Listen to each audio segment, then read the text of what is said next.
Guys, if you like my videos, please hit the like button, subscribe to the channel, and turn on the notification bell. Since childhood, Belle was markedly different from other girls. When her parents gave her a Lego set, she didn't build what was shown in the instructions, but instead constructed her own bank and began robbing it. Belle loved this game so much that she spent entire days doing it. As she grew older, she didn't forget her childhood pastime. On the contrary, she decided to bring it to life. Robbery was her calling, and she had no intention of working an honest job. Of course, her parents were against such behavior. After all, it was illegal. They wanted their daughter to study and follow the path that most people choose. They warned Belle that if she tried to rob anyone, she risked losing them forever. However, Belle didn't listen to them, and at the age of 18, decided to leave the family. At first, she robbed stores, and it was easy for her. Belle accumulated a pile of money and bought herself a rifle that fired electric charges. With its help, she moved to a new level, robbing banks. Of course, it was much more difficult, but there was much more money. She used her rifle to stun the guards, after which she easily entered the bank and took the loot. But once she failed to stun one of the guards, engaging in a fight with him, she defeated him, but he managed to knock out several of her teeth. However, this did not stop Belle, and she continued her career as a robber. Moreover, she had enough stolen gold to replace her teeth with pure gold ones. Over time, she became known throughout Europe, and robbing became increasingly difficult. Finally, during her last heist, everything went wrong. It was her first failure. The police threw all their resources into her arrest. She managed to escape them by the skin of her teeth, but lost her right hand. In its place, she acquired the best mechanical gold prosthetic. Belle was ready to continue her life, but her notoriety ruined all her plans. Every passerby knew about Belle and could easily recognize her. It was a difficult time for the girl. After spending all her savings on a gold prosthetic, she was now broke and unemployed. She realized that she needed to do something to survive, but didn't know what. The girl was in distress and didn't know how to solve her financial problems until she heard about the bank at the Brawl Stars arena, where brawlers could keep their money safe. She became interested in this place because nobody knew her on the arena and paid no attention to her. Belle decided that it was a perfect place to rob the bank, but she knew it would be very challenging. She found out that many brawlers had already started to keep their money in the arena bank because of the mass bank robberies in Europe. However, some brawlers still didn't trust the arena bank, including Tara and Edgar. Belle decided to take advantage of this and invited them to join her gang. She promised them a share of the loot for their help. She knew it was risky, but she was confident that she could execute her plan. Bingo! Belle thought, pleased with her resourcefulness. To lure Tara and Edgar to her side, Belle went to the Brawl Stars arena. She knew she shouldn't stand out, so she hid her rifle and started looking for brawlers. However, finding them proved difficult, and Belle decided to explore the bank building and its surroundings. When she reached the entrance, she saw Sheriff Ruffs. The organizers made him the sheriff and assigned him to guard the bank. Belle didn't want him to notice her and wanted to hide, but the sheriff stopped her and told her to come with him. The girl couldn't allow her plan to fail, so she pushed the sheriff away and ran. Belle ran through the arena, trying to evade the sheriff when suddenly Edgar appeared in front of her. He stopped her and asked what a beautiful lady was doing on his arena. Belle immediately recognized Edgar and knew he was a brawler who thought he was cooler than everyone else. Therefore, she boldly said that she had a very generous offer for him. Well, no, dear. Something's not right here. Edgar replied and suggested she follow him. Suddenly, the sheriff ran up to them and was pleased to see Belle lying on the ground. Edgar asked the sheriff what they were going to do with her. The sheriff decided to interrogate her and find out what she was doing near the bank arena. Belle replied that she was just a lost fan who had snuck into the arena to take a picture with her idol. Although Sheriff Ruffs didn't quite believe her, he asked who this brawler was that was her idol. Belle replied that it was Edgar. The sheriff was surprised and asked why she hadn't said so earlier.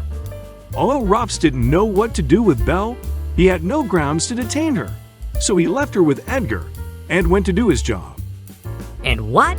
I have to deal with you now. Edgar asked irritably. Why do I need this? He added. Belle said she wanted to talk to Edgar and Tara, and she had a generous offer for them. So they went to Tara's home. The brawlers didn't understand anything, but Belle explained that all the brawlers, except Tara and Edgar, trust the arena bank and keep their money there. She insisted it was unfair that Tara and Edgar didn't make as much money as the legendary brawlers, that there is an opportunity to restore justice by robbing the bank together with Belle and live the rest of their lives in luxury, away from the arena. What are you trying to make us do? We're not going to rob our friends. Tara and Edgar protested. Belle replied that with the millions they would earn, they could provide themselves with the most luxurious life, as practically all the brawlers keep their money in this bank. If they help her, she will easily pull off this robbery.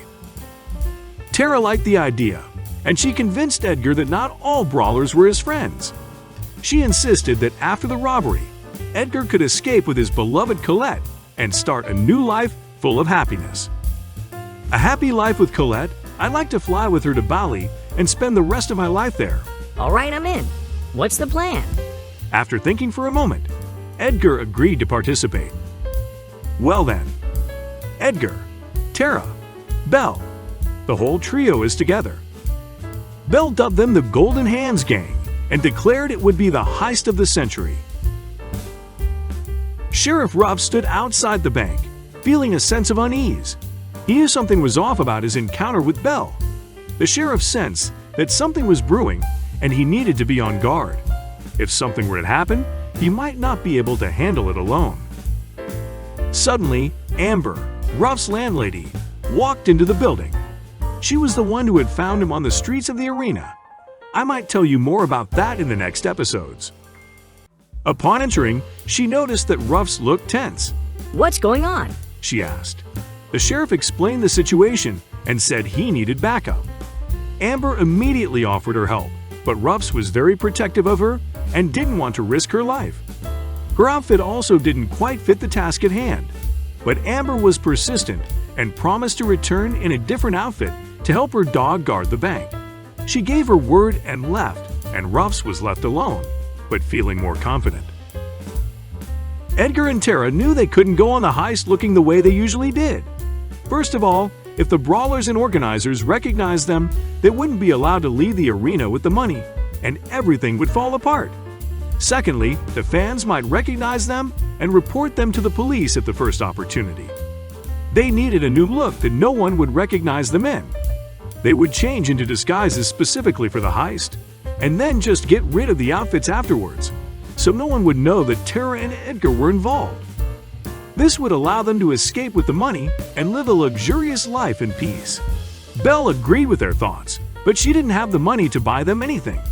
Tara said she had 2 bags of money at home, and that would be enough for 2 new outfits for her and Edgar.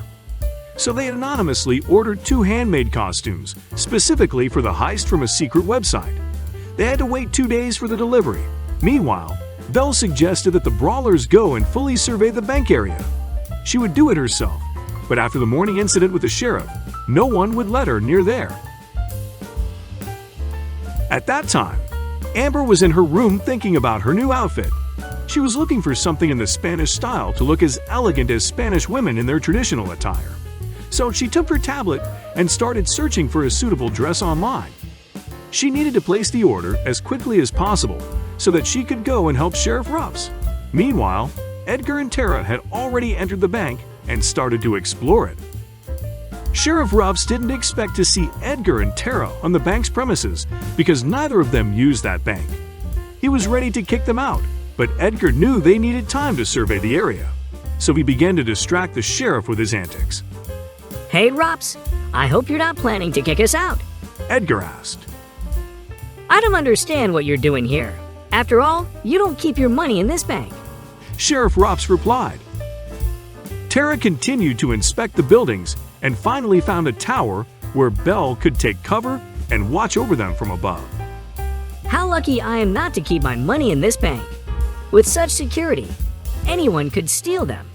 Edgar continued to provoke the sheriff. Such words made the sheriff angry. He drew his gun and ordered them to leave the premises immediately. "Sheriff, calm down," shouted the brawlers, seeing how the sheriff drew his gun. Ruffs was very angry, and the brawlers had to leave. But Tara managed to survey the area somewhat. The sheriff was not stupid, and he understood that something was wrong. They would never have come here just like that. He definitely needed help, and one amber would not be enough. Besides, it was not certain that she would come. He contacted the organizers of the arena and requested assistance. He needed a very serious fighter just in case. The organizers suggested Colt, but as it turned out, he didn't have the time for it. He was constantly fighting to earn more money, but he offered his grandfather as a candidate.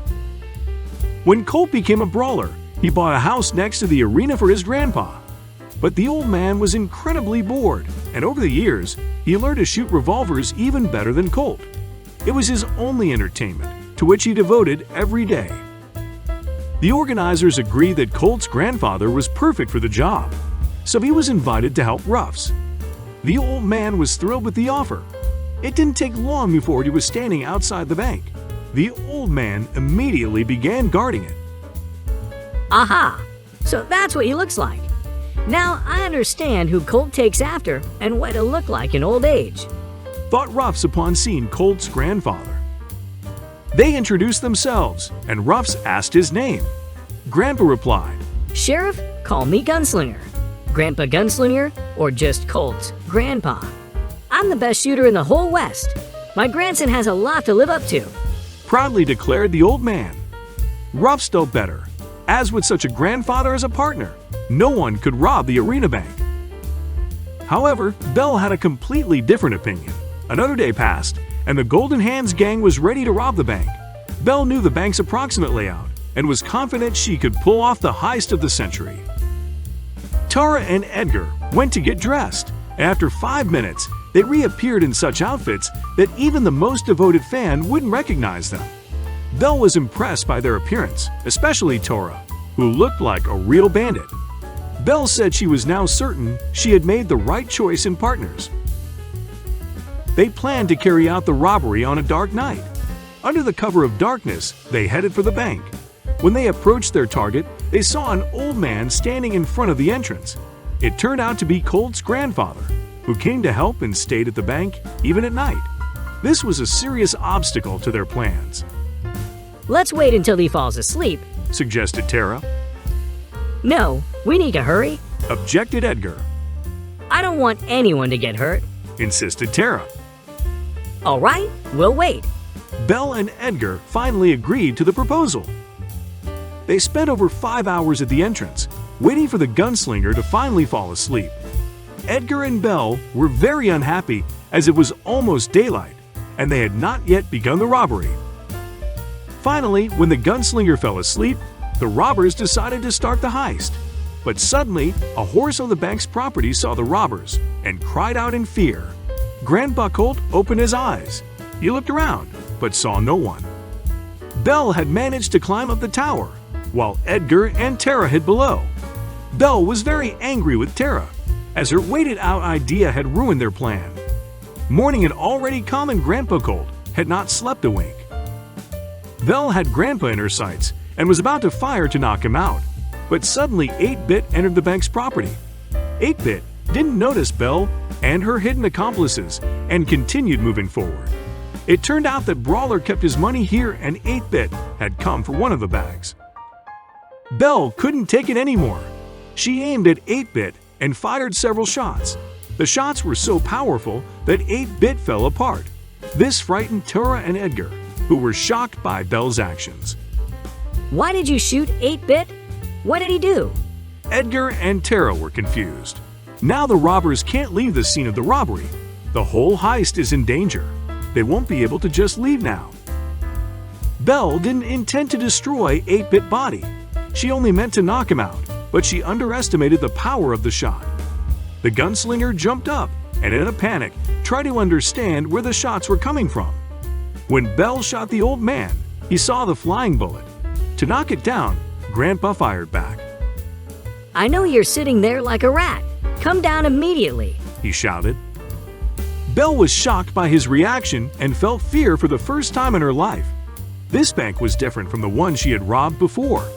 Other banks had ordinary people, but here were real fighters who were just as strong and capable as she was. She understood that if she exposed herself, the gunslinger could easily injure her. Belle needed the help of Edgar and Tara. Edgar, we have to help Belle. Gunslinger is very dangerous. We can't let him hurt Belle. Tara exclaimed. Edgar and Tara immediately emerged from their hiding place, and Gunslinger began to lose confidence when he saw them. He knew it would be difficult to fight against the three of them. He couldn't handle it alone. Edgar was serious about fighting and began to attack. Gunslinger fired a few shots, but Edgar was able to defend himself using his scarf. Tara threw her cards at Gunslinger, while Belle, from the top of the building, shot at him. Gunslinger couldn't dodge the attack and lost consciousness, falling to the ground. The robbers were delighted. Now they could take all the gold and run away from here. Belle came down to the guys, and they blew up the bank doors. Oh my God, how much gold is here? This would be enough for several lifetimes for each of them.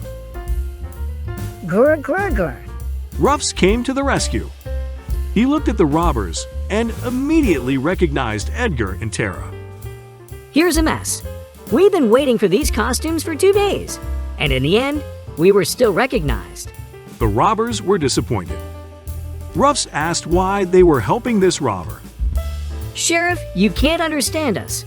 You're just a bank guard. You're being used as they please. But we want to live in luxury. It's better if you leave. Edgar replied.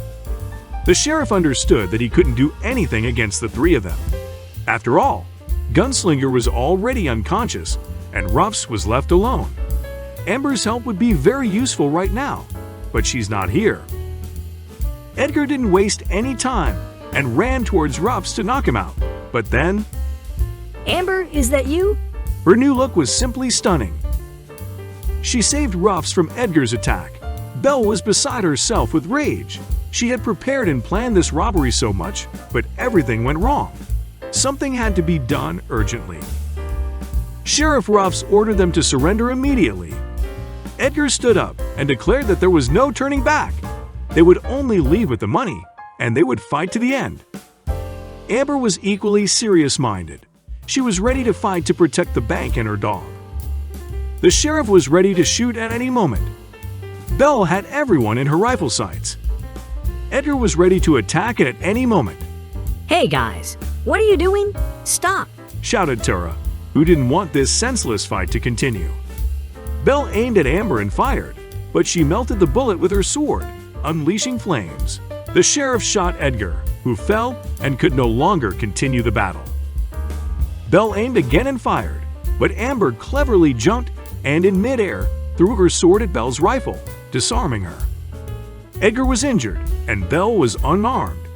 Tara had always been against this fight and never wanted to fight, but everything didn't go as she had hoped. The robbery failed, and there was no choice but to surrender.